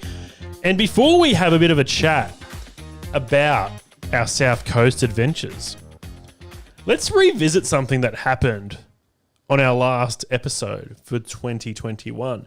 We had cute boy Corey in the studio, and Owie versed him in a game of quick draw. Have a listen to this. Are you guys ready to play? Yeah. Here we go. Question 1. Name something you'd see in the streets starting with B. Bin. No. You've shown him that. He was ready. He was too quick. That's the quickest answer in quick draw history. That is huge. 1 point to Corey. He's put me under the what's he done? He's lulled me into a false sense of security. He snookered you. Yeah. That was a fluke. That's not happening again. All right, question 2. Name something you'd find in the kitchen starting with S. Scissors. I think Corey just got there. Yeah. Oh. Yeah, that's good. What's the is it first to 3? We're playing 5, best out of 5, Okay, and then if there's if you get this, Corey, you win. It's game. You're doing the nudie run if it's 5-0. No. Name something you'd find in the water starting with F. Or fish. Yes. Yes. Oh, he's still in it. That was a very slow response. Yeah, it was really slow. But like You got there. A point's a point. That's it. Name something you'd hear on the radio starting with A. Ads. Oh, we got there. Well done. 2-2. This is the decider. You got This is it. any music for this, Tim? We're ready for this. For the win. Name something you'd see in the sky starting with P. Plane. Yes! Yes, sir! The bloody dark horse. Name something you'd find in the sky, Bondy, starting with P. Oh, I was asleep on the couch. Sorry. That was the win. Have a listen to this. It was so close. Plane. Plane. Yeah. Plane. Plane. Yeah. Plane. Plane. Yeah. Oh, we just got in there. Listen to super slow-mo. So close. Parachute. Yeah, well, I'll pay that. We wanted someone to verse you, Bondy, in Quick Draw today. We couldn't find a contestant. We asked your misso. Yep. We asked your brother-in-law. Yep. We even asked cute boy Corey if he wanted to come back and try and redeem himself. He didn't want anything to do with it. I would love to play Quick Draw against someone. So just putting it out there for our next potty. If anyone wants to challenge me at Quick Draw, just go ahead. Or look, if anyone wants to challenge me in Quick Draw live, let's come down to Allura Beach 8 a.m. on Saturday morning and we'll give it a go. That's not a bad idea. We can do it. We could do it live over breakfast. I think you should take on Owie. Okay. I think you should take on Owie, who is our reigning champion of Quick Draw. Does that mean I'd need to be in the same room as him though? Yeah. So are you keen to have a bit of a road trip up the Central Coast? Yeah, look, I'll go up the Central Coast. Not for OE, but for Quick Draw. Yeah, exactly. Yeah. Now, we did have a bit of a trip yesterday, wasn't it? No, it was Saturday. Saturday. I'm losing track of whatever. What is the day today? It's Wednesday. Is that true? Is it Wednesday? Oh, sorry, it was Sunday. We went to Stanny. Sunday, okay. Doesn't really matter. We went to Stanny on Sunday and the surf was horrendous. Some of the worst chop I've seen in a long time. Now, I normally go to Stanny to escape the chop. Sometimes there's nicer conditions down south. Stanny's a little protected, but also the South Coast have so many points across the coast. You can normally find a wave somewhere if you're willing to drive. We couldn't really be bothered. We just jumped in straight away. And I've never seen this before, and I've noticed this at a few beaches in recent years, especially when it's a low tide. A lot of rock. Yeah, and this is where I want to challenge you, Tim, because you went and you were there a bit before me, and so you had already jumped in with some of your mates. I think your brother-in-law and or brother-in-laws were there, and I was a little late, and so I just sort of went to the beach and you jumped in, and I think probably the worst spot on the whole beach. It was right next to the rock, and the rip or the current was taking us closer and closer to the rock. Yeah, I was hoping the rock would have a bit of a wedge break happening. Hoping we could get some backwash off that rock and get a double up and just get a huge drop in.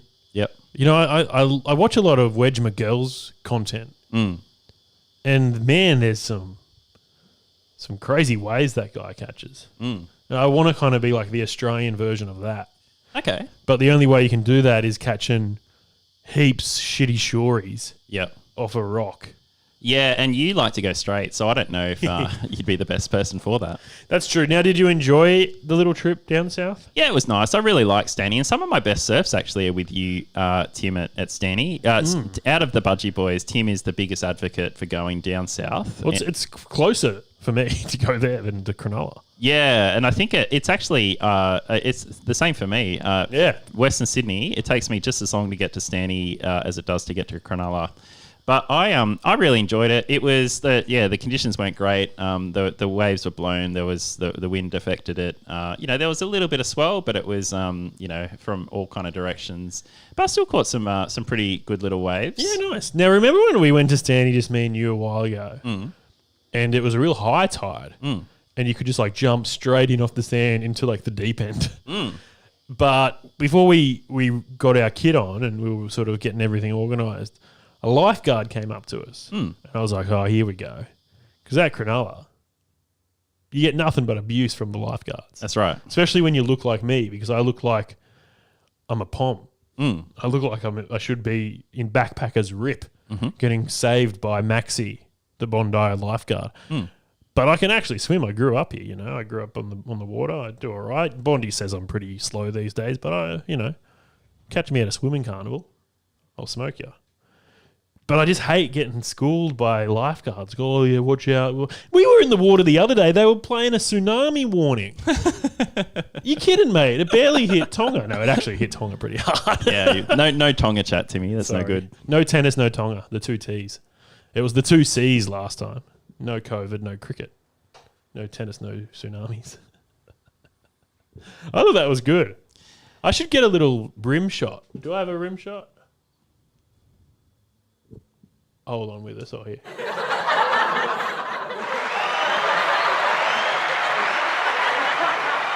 Good gear. I can't believe he panels his own show.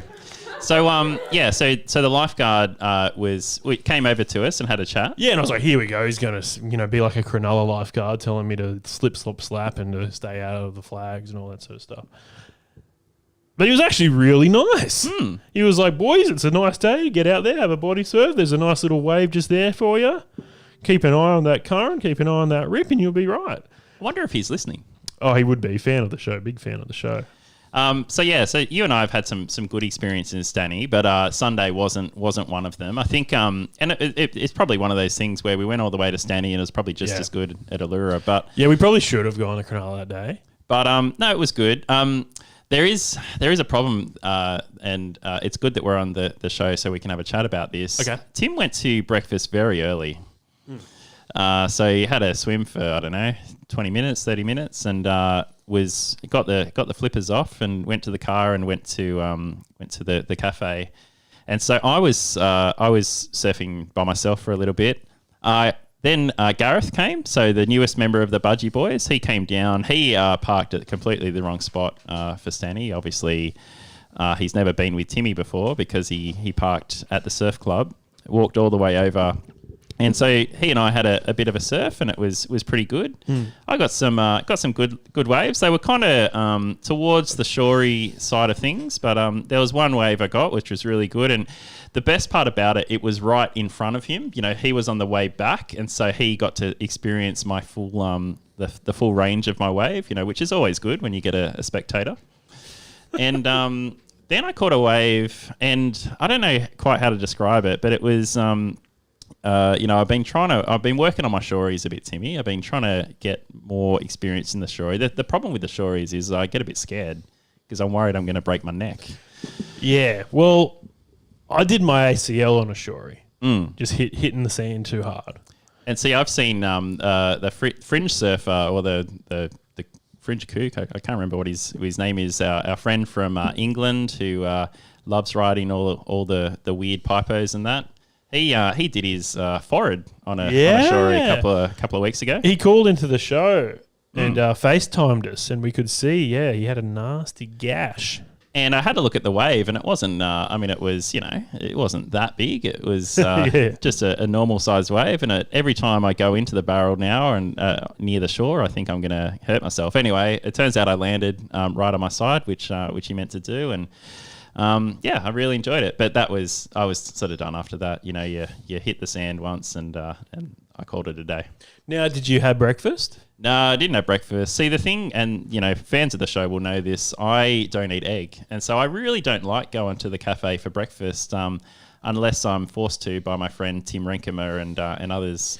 You know, you can get other stuff. Like I had a great bacon and egg roll this morning, but it was like. Bacon, egg, cheese, hash brown, sauce, onion, lettuce. Just get that without the egg. Yeah, but see, the problem is that all sounds fine, but the egg is the main component. And so you take the egg out, you're still paying $17 for a hash brown and a bit of bread. I disagree. I think the bacon is the star of that show. Mm-hmm. It's called a bacon and egg roll. It's not an egg and bacon roll. We've had that chat on the podcast before. You could totally get a bacon roll. And I'm not just going to go to McDonald's and get a burger without the meat, just bacon. Like, that doesn't make any sense. But bacon is meat. It's a form of meat. It's not. I don't think it's a. I think it's an auxiliary meat. I don't think it's a primary meat. It's always there to accompany a meal. You're never gonna just have bacon and then just have a bit of chips on the side. You know. What's your go-to breakfast? Well, see, that's the problem. Whenever I go to a cafe, it's like avocado on toast, and then that's a stitch up because it's $17 for a bit of avocado and a sprinkling of dukkha or something. You know, it's no good. What would you have at home? Oh, I just have Wheat Bix. Yeah, see, Wheat Bix do the trick. How many do you do? I do 4. Yeah, nice. And you can tell I do 4 if you look at my rig. And isn't that funny? Like Wheat Bix are this weird cereal. It's like a block of wheat that you put with milk and maybe fruit and yogurt and things like that. But the Australian ad campaign was how many do you do? And it would have famous football players and cricketers going, I do 7. And mate, the amount of kilojoules in one of these things, if you're doing 7, get ready to amputate your foot because you're going to get the diabetes. Because that's a lot of sugar.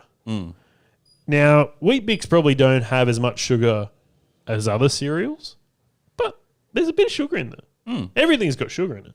Well, particularly because it's all carb, so it converts to sugar. So if you're doing 7 Wheat Bix a day, mate, you got a problem. You got to go to a meeting. You got to get off it. You got to go cold turkey. I always wonder with those, you do 7, how big's your bowl? Yeah. Now, I've got an official Wheat Bix bowl, and it's pretty big. And I use it for other things, not just Wheat Bix. How many Wheat Bix does Wheat Pits do? Yeah, I don't know. He would do a few, but he would do it with like soy milk or something. Because you've seen his rig, right? Yeah, he goes all right. Yeah. Jesse's not that big. I don't know why people think he's a big boy. Well, he's just a bit short. That's the problem. Right. I think he's at Sean level of shortness. And so, when you're not tall, you just look a bit compressed. I weigh more than Jesse. Yeah, of course you do. And I do 20 more Wheat Bix than he does. So, look, thank you for going with me on this because people always invite me out to brekkie and I just never like it, and I'll often get to that point where we got to, Tim, where we were having breakfast at about 9:30 and I start to think, you know what? I could probably save myself till lunch. Yeah, not a bad call. Top 3 cereals. Wheat Bix number 1? Yeah, Wheat Bix number 1. Like Crunchy Nut if I'm feeling a bit fancy. fancy. Yeah, I don't mind that, yeah. And you can't get past Rice Bubbles. Yeah, Rice Bubbles and cornflakes are weird for me because I love them, but there's nothing in them. My mum always says you're better off eating the cardboard box. Yeah. But they're so delicious with like a bit of juice. I never know how to quite make the Rice Bubbles, How do they do it? It's amazing. It is cool. And have you ever had sushi with Rice Bubbles on it? No. Some sushi restaurants will put like Rice Bubbles on with like chili. Is that authentic? I don't know. It's rice. It's rice. Isn't it weird? You have rice for breakfast. You have wheat for breakfast. You have corn for breakfast. Yeah, and I often think in other cultures it's different. We're Australia Day now, so we want to keep it authentic. But yeah, other cultures, have congee for breakfast, real savoury stuff. And when I was in Indonesia, some bloke brought me like a banana leaf with just the hottest chili chicken I've ever had in my life. But if you're having hot chili chicken for breakfast, not a bad time to have it because your taste buds haven't woken up yet. So you can actually handle more heat in the morning. Is that right? Yeah, for sure. And I remember if you've got to ever eat something that's a bit gross, do it in the morning. Like, have you ever done this is a bit personal, but have you ever done like a colonoscopy? I haven't. I was actually waiting for the colonoscopy chat, so this is good. You have to get rid of everything. Okay. So you take this. It's like a powder. I forget what it's called. You put it in water, it dissolves, and then you drink it, and it makes you just shit the bed. But for medical reasons. Yeah.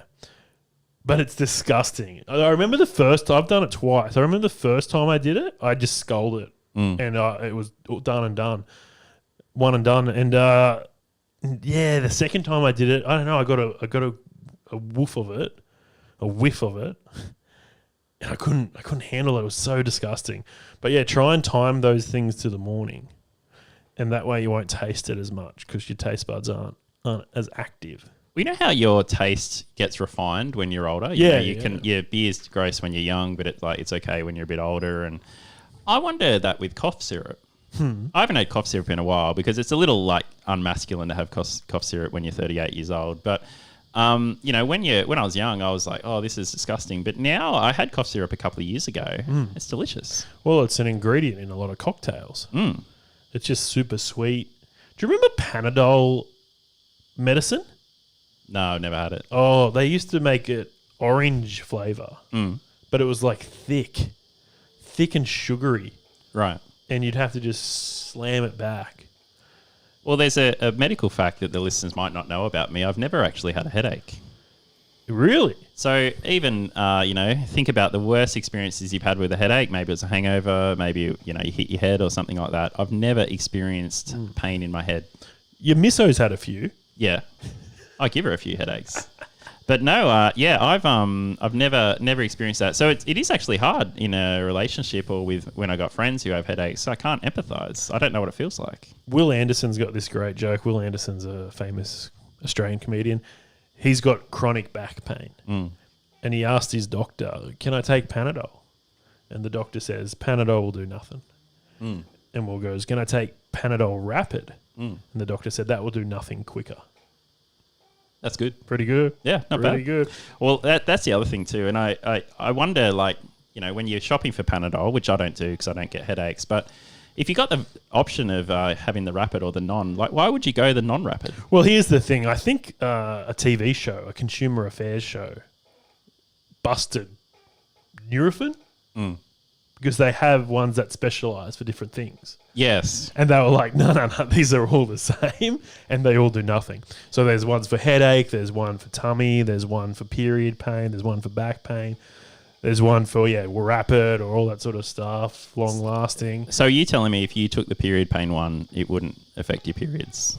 Nah. I do wonder that in the plane, when you're traveling. I know it's COVID and we haven't travelled on a plane for a while, but when the captain says, we'll just go a bit faster to make up time. Yeah. It's like, mate, there's no speed limit up here. Just go as fast as you can all the time, you know? Seinfeld's got a bit about that, yeah? Does he? Yeah. Well, I am Jerry Seinfeld. I'm sitting right next to Timmy Seinfeld Lego. Maybe that's why. Yeah. Have you been watching much TV in lockdown? A little bit. I've been watching a show called Homeland, which is a little old. It's on Disney Plus. I love it. I think it's one of the greatest shows ever made. Do you sweat when you watch it? It's pretty intense. Yeah. And it's and it actually, the storylines are surprisingly close to real life. Yeah, it's actually based on a show from, I want to say Israel? I think. Yes, it is. And that version must be hectic. Yeah. But the American adaptation is very good and great cast. Claire Danes, I think, in the best role she's ever done. Now, a lot of people are going to say, Romeo and Juliet was quite good. Baz Luhrmann directed that one. Are they? I don't think it was. I think Leo was good in it. I think it actually had a very good ensemble cast. Yeah. But no, I think she's fantastic in it, and she really does the crazy eye as well. Yeah. And it's hard to know who to root for in that show. Probably Mandy Patinkin. Yep. Broadway star. Is he? Yeah. Okay. Yeah, huge Broadway star. Yeah, I do like the dynamic between Saul and Carrie. It's very good. Yeah. But other than that, I've been watching a bit of Curb Your Enthusiasm. Yes, one of my favourite shows. If you're not familiar with this show, it is kind of a spin-off of Seinfeld. So Seinfeld in the 90s was created by two comedians, Jerry Seinfeld and Larry David. Not a lot of people know much about Larry David. He was kind of a failed stand-up. He didn't really have a following. He didn't really have a career. He did get a few jobs writing for sketch comedy shows such as Friday and Saturday Night Live. And then, Jerry just really liked him because he would get up and bomb, and Jerry thought that was really funny. And then they co-wrote the biggest sitcom in television history together. So he became like an instant millionaire. And he's still making money off syndication rights. So in retirement, what does he decide to do? Make the second best television comedy of all time, Curb Your Enthusiasm. And he's what, 80 years old? Yeah, probably about that. Yeah. And still making this show. What season are you up to? I'm up to season 4. There's 11 seasons, 12 seasons. It's funny because I know I'm still a fair way behind because they're still not in the 16:9 ratio. Yeah, it's funny as well. A lot of American shows stayed in 4:3, which is the little box screen, for a lot longer because think about it, America's got a huge population. To make everyone change to widescreen in one go, that is going to be difficult. We did it in Australia pretty seamlessly, and we only turned off our analog signal a couple of years ago. So you can no longer watch analog TV. You've got to get everything through a digital box. See, I would have thought Americans, they live for TV. That's all they do, right? Well, even like if you're a low-income earner, you're probably still buying cable television. Yeah. Like basic cable. But yeah, I think even basic cable was an analog feed. So it took them a while to work out how to get everyone on digital and then everyone on widescreen. Are you from America? Are you a TV expert? We had Damon Zanis, our Hollywood reporter, on, and he's across all this stuff, all the TV trends. We should have got him on the show to talk about this. I didn't know we were going to go into movie and TV chat. We're not meant to do this, Bondy. Yeah, I know. I've been told. Maybe we'll take a quick break, and on the other side of this break, we will talk some body surf. It's 20 minutes to 12 in New South Wales, 20 minutes to 11 in Queensland. Slide handboards. More speed, more lift, more fun. With boards of all shapes, sizes, and skill levels, you'll be sure to find something to suit you. Get yours at slidehandboards.com.au today.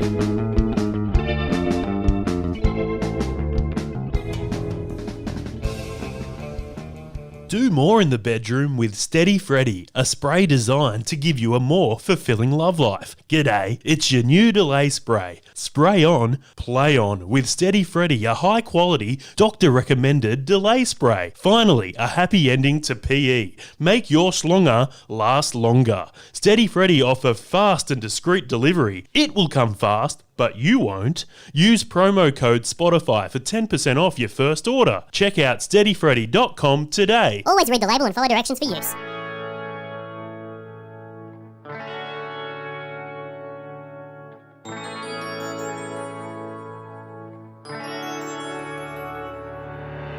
Tray boards.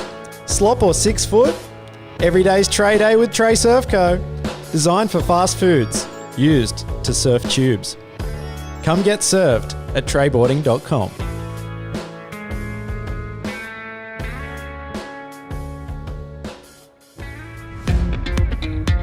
This is Talking Talk with Tim Renkema. Yes, welcome back. It's 18 minutes to midday in New South Wales, 18 minutes to 11 in Queensland. I hope you're having a lovely Australia Day. This is Talking Talk on the Bodysurf Podcast Super Radio Network.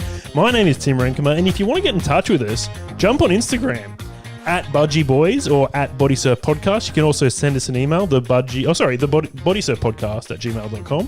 That's the Bodysurf Podcast at gmail.com, or you can check out our website, thebodysurfpodcast.com, and click on that feedback icon. I am joined by a fan favourite of the Bodysurf Podcast, Matthew Bond. Now, Bondy. Yeah. We should finish the show with a bit of Bodysurf chat. Yeah, look, I've been waiting to chat a bit of body surfing, to be honest.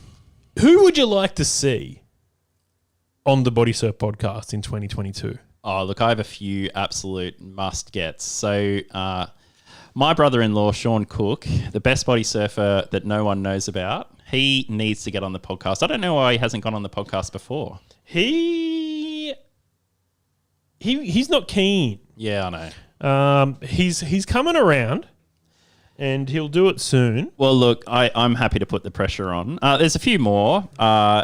I don't want to just go through the Budgie Boys roster, but Gareth he loves Tide chat. He loves chat about blue bottles. He emailed a few times during your Talking Talk when you had COVID, and he'd be a good get because Absolutely. He'd be someone who is newer to the sport, has a lot of questions, but he also froths, and when I surfed with him on Sunday, he was just really, really into it. I'd like, I mean, the obvious ones, Mark Cunningham. I'd like Don McCready.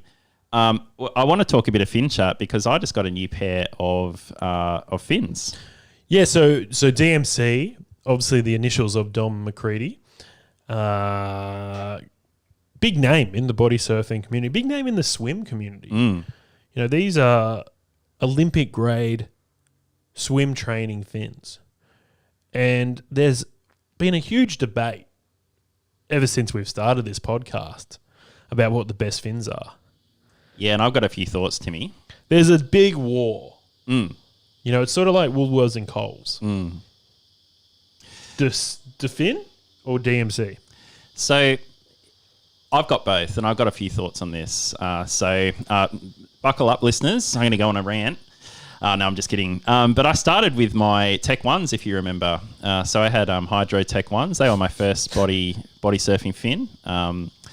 And they were blue and yellow and absolutely horrible to look at. And really, you know when you have fins that are just sat in the garage for too long, they were real stiff. So they were no good. But I finally did a lot of reading and research and bought some Defins. So I got the Mark Cunningham version of Defins, and they were good. They're affectionately known as the Scoops because I left them in my car and they went a bit circular. But I flipped them around and they're now straight and they're good. So I do enjoy the Defins, but I find them a bit stiff. And so anyway, I bought the Viper V5s. And they're really good, but they were a little bit small on my feet. For months and months, Timmy, I was coveting yuccas, and a lot of Australians were as well. Yuccas are a fin that are designed by Sean Starkey in California, and you can't get them in Australia, and the shipping to Australia is ridiculous. They cost just as much to ship as the fins cost. So there was a group from East Coast and Maroubra and the Budgie Boys, and we all got together and put in a big order. And shout out to Robs for organising that and some of those lads. So I got a pair of those, put them on. I was so excited. I've been thinking about them for months and months. But the problem, Timmy, is they were too small. I got the wrong size. And it's hard because, you know, you only really get one shot at your order. So you've really cocked that one up. So, yeah, the problem was they were a bit small. My toes, which are enormous, they just snuck into the drain hole. And it just became a bit uncomfortable to wear. And then I tried on the extra larges that Robs have, and they're way too big. So yuccas, I really wanted to like them, but they just don't quite fit my foot. So for Christmas this year, I got my beautiful wife to buy me a pair of DMCs, the Repellers. Your mate Uga, a Serbian fan favorite, he has been talking about DMCs for a while. He rides them and he's a big advocate of them. And so he got me onto them, and I was thinking, I'd at least give them a go. You know, I just wanted to try them on, see if they'd fit. And I was a bit worried because, again, my toes were going into the drain hole and I was thinking these aren't going to be good. But I actually wore them in the water and they are fantastic. And what I really like about them, and this is something for the listeners out there, what I really like about them is they're good for non-swimmers like me. Right. You know, I'm not a very strong swimmer, as we talked about before. And with your stiff fins, I find that you have to change your kick to kind of maximize the fin. You have to kind of kick with your hips. But with these ones, they feel more natural because they're real soft and they have a lot of give in the water. So even though I'm not a strong swimmer, and I probably don't swim as fast as those that use the stiff fins, but they are really good at getting through the water, and they're really comfortable to wear. So I'm a big fan. So DMC, if you're listening and you want to send me a couple of pairs, very happy to do that. This has been Fin Chat with Matthew Bond. We'll take a quick break, but on the other side of this break, we're making the call. Will Jared get to stay in the Budgie Boy group chat, or will he be eliminated because he hasn't called into the show? Studio Keel, watermark of a champion. The very best in Serbian swimwear tested at Olympic level.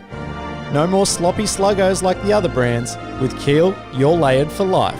Check out studiokeel.com for more information. The Bodysurf Podcast is proudly sponsored by Steady Freddy. Steady Freddy, do more in the bedroom with Steady Freddy, a spray designed to give you a more fulfilling love life. G'day, it's your new delay spray. Spray on, play on. Formulated by a medical doctor, Steady Freddy has fast and discreet delivery. Express posted, it'll come fast, but you won't. And it has a 30-day satisfaction guarantee. Make the good times last. Steady Freddy Control Spray fits right in your pocket, so you're always ready to go. Always read the label and follow the directions for use. Make your slonger last longer. And Steady Freddy are giving Bodysurf Podcast listeners $10 off their control spray and a free 3-pack of ultra-thin condoms when you use promotional code BODYSURF. 100% of Steady Freddy reviewers would recommend this product to a friend. So what are you waiting for? Go to steadyfreddy.com and try it today.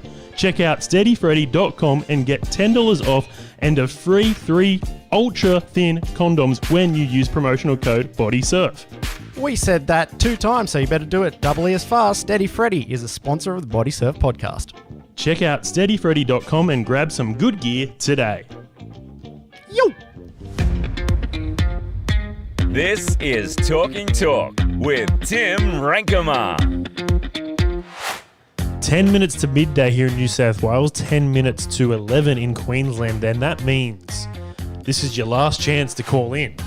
Jared, who was a temporary member of the Budgie Boys and a big part of our group chat for a while until he got married.